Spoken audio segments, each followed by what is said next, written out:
문 대통령 매우 잘못한다. 박 탄핵 직전보다 높다. 예고된 참패. 서울, 부산 보궐선거.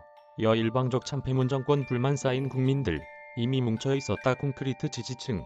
문이 박보다 두텁지만 열혈 반대층도 더 많아. 스윙 보터가 반대파로 갈라치기 정치 때문. 트럼프, 역대 최다 표 얻고 패배. 더불어민주당이 4.7 서울, 부산시장 보궐선거에서 참패했다. 민주당 소속 시장의 성폭력 때문에 치러진 선거에 후보를 공천하려 문재인 대통령이 당대표 때 만든 당원까지 바꿨지만 민심이 문재인 정권의 등을 돌렸다는 사실만 확인했다. 올 초까지 서울시장 보궐선거는 민주당이 이길 수도 있다는 예측이 나왔다. 그러나 보궐선거를 한 달쯤 앞두고 터진 한국토지주택공사 사태는 재보선 전국을 흔들었다. 박영선 민주당 후보는 재난위로금 10만원 청년에게 데이터 5GB 지급 등을 내걸었지만 속절없이 패배했다. 하지만 LH 사태는 방아쇠를 당긴 것에 불과했다. 이미 국민들 사이에서 집권 5년차 문재인 정권에 대한 불만은 폭발 직전이었다. 여론조사를 보면 국민 절반 가까이가 문재인 정권에 적극적으로 반대하고 있었다. 박근혜 전 대통령 국정농단 사태가 터지기 직전보다 높은 수준이다. 비록 문 대통령은 최근까지도 40% 수준이 안정적인 지지율을 기록하고 있었지만 박 전 대통령보다 더 튼튼한 콘크리트 지지층에 기댄 수치다. 열혈 지지층에 가려진 민심 이반을 못 읽은 셈이다. 문 대통령 지지율 높지만 반대자들도 결집했다. 문재인 대통령 지지율은 최근까지도 40% 안팎을 기록했다. 여론조사 업체 리얼미터 기준으로 3월 15일까지 문 대통령 지지율은 30% 후반을 기록했다. 그 후 3주간 동안에도 문 대통령 지지율은 34%를 유지했다.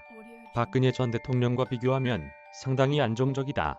박 전 대통령은 집권 3년 차인 2015년 1월 말 지지율이 32%까지 떨어졌다. 소득공제를 세액공제로 전환한 데 따른 연말정산 파동 때문이었다. 이 일로 국민들께 많은 불편을 끼쳐드려 유감이라며 사과도 했다.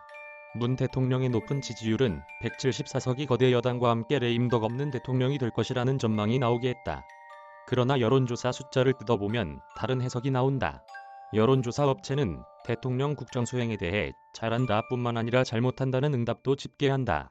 문 대통령의 지지율은 역대 대통령과 비교해 높은 수준이 유지됐지만 국정수행을 잘못하고 있다는 응답도 최근 60%를 웃돈다. 더 세밀하게 들여다보면 문 대통령이 국정수행을 매우 잘못한다는 응답은 위기 수준이다. 2015년 연말정산 파동 때 박 전 대통령이 매우 잘못한다는 응답은 41.1%였다. 공천 파동으로 새누리당이 총선에서 패하고 원내 일당을 더불어민주당에 내준 2016년 4월 매우 잘못한다 응답은 44.6%까지 올라갔다.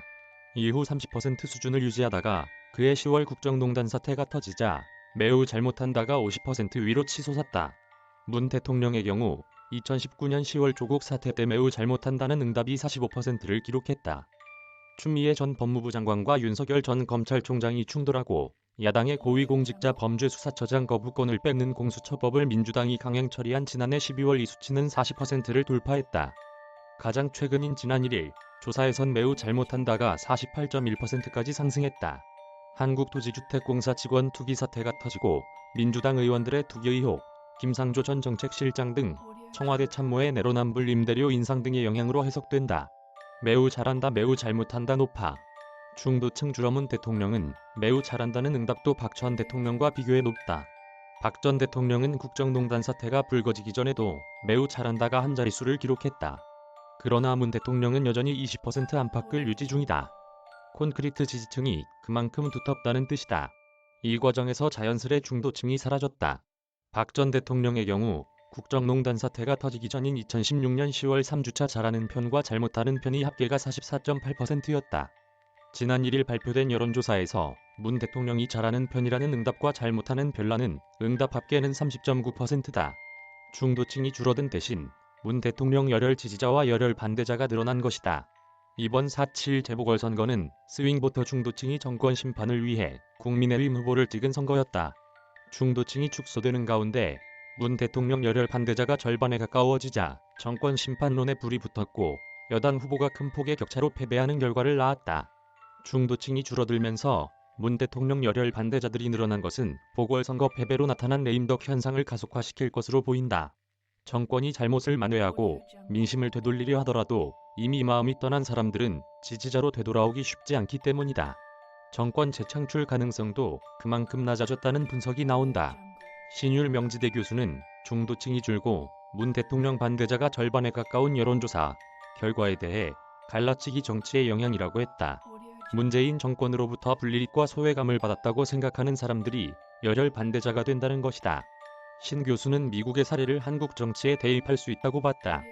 그는 도널드 트럼프 전 미국 대통령이 갈라치기 정치를 하자 중도층 없이 국민들이 양극단으로 나뉘었다면서 갈라치기 정치를 하면 지지층만 똘똘 뭉치는 게 아니라 반대자들도 뭉친다고 했다. 트럼프 전 대통령이 대선에서 역대 최다 득표를 얻고도 안티 트럼프 위력의 조 바이든 대통령에게 패배한 것과 같은 일이 한국에서도 벌어질 수 있다는 설명이다. 카피라이트 조선비제엔 조선닷컴